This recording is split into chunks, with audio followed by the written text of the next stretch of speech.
Negative, K. Nothing further. Just kitty candy in a corner. In the early morning of September 2nd, 2022, Liza Fletcher leaves home for her usual run near the University of Memphis. No reason to think this was anything other than an isolated attack by a stranger. It's still dark. The streets are quiet. Seconds later, she's gone. And this case gets reconstructed almost completely through surveillance video, physical evidence, and DNA. The investigation starts with one question. What is the last confirmed moment she was alive, and where? The answer is on camera. Around 4:20 a.m., cameras along Central Avenue capture a dark SUV, identified publicly as a black GMC Terrain, passing Eliza. Statement. We want to start by thanking everyone for their prayers and outpouring of support. Liza has touched the hearts of many people, and it shows. We want to thank the Memphis Police Department, Shelby County Sheriff Department, TBI, FBI, and all of the other law enforcement agencies who are working tirelessly to find Liza. But the key detail is this. The SUV stops ahead, as if it's waiting for her to run into position. When Eliza gets close, a man rushes out. There's a brief struggle. She's forced toward the passenger side. The door closes. The SUV doesn't leave immediately. It remains there for a few minutes, then drives away. Around 6:45 a.m., a cyclist on Central Avenue finds Eliza's phone and a pair of Champion slide sandals lying in the roadway right along her usual route. The items are passed to Eliza's family and then turned over to police.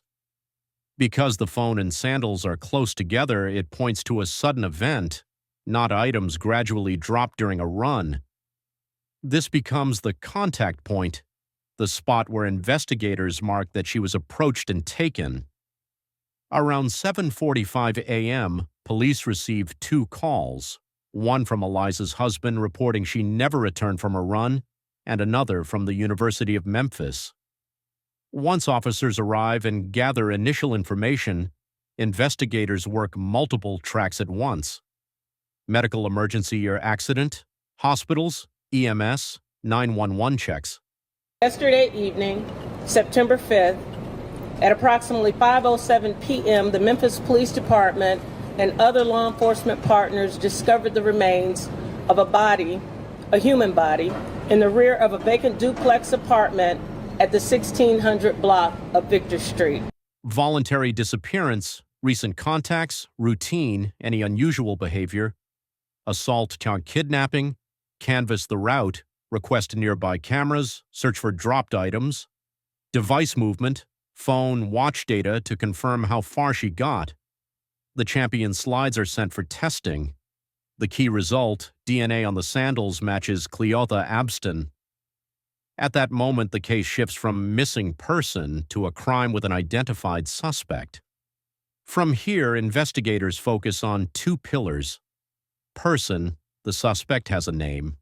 Vehicle, the GMC Terrain, becomes the moving target to track. With the vehicle identified on video, police reconstruct its path using traffic cameras, license plate reader data, and private camera footage. They also compare distinctive exterior features, damage, and identifying marks to avoid confusing it with similar vehicles. Further forensic investigation by the MPD traffic unit positively identified the body was, in fact, Eliza Fletcher. The vehicle trail leads back to Cleotha Abston. Public reporting describes the suspect being seen cleaning the interior of the vehicle in the hours after the abduction, including details about washing clothing. Court records also describe the victim leaving evidence inside the vehicle, for example, blood, and the suspect attempting to clean it. After locating the vehicle and moving in, law enforcement arrests Cleotha Abston. Early charges focus on kidnapping and tampering with evidence. By the time of the arrest, investigators have three strong anchors. The person will never be released from prison. He will die in prison. And that is a good thing for the safety of the community. The abduction captured on surveillance video, the physical evidence at the scene, phone and sandals, DNA linking the suspect to the contact point. At that stage, the question is no longer who did it. The question becomes, where was she taken after the abduction? Investigators build the post-abduction movement using the vehicle route and locations connected to the suspect. Search efforts concentrate in South Memphis near vacant properties. During the search, teams notice tire tracks through tall grass near a vacant location on Victor Street, and there they find Eliza's body. The autopsy publicly reports the cause of death, a gunshot wound to the head.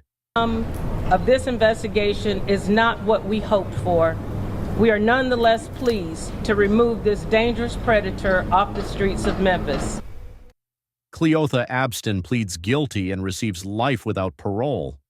If this case has a real twist, it's not the abduction footage. It's what happened a year earlier. Abston had been linked publicly to a 2021 rape case, but the sexual assault kit sat in backlog for months. Public reporting describes the kit not being fast-tracked and remaining untested for a long period. When the 2021 DNA was finally processed, it closely overlapped with the days Eliza was abducted and found. And the lasting question becomes, why was he still free on September 2nd, 2022? If you want more timeline-driven investigations built on surveillance, physical evidence, and verifiable records, subscribe and turn on notifications.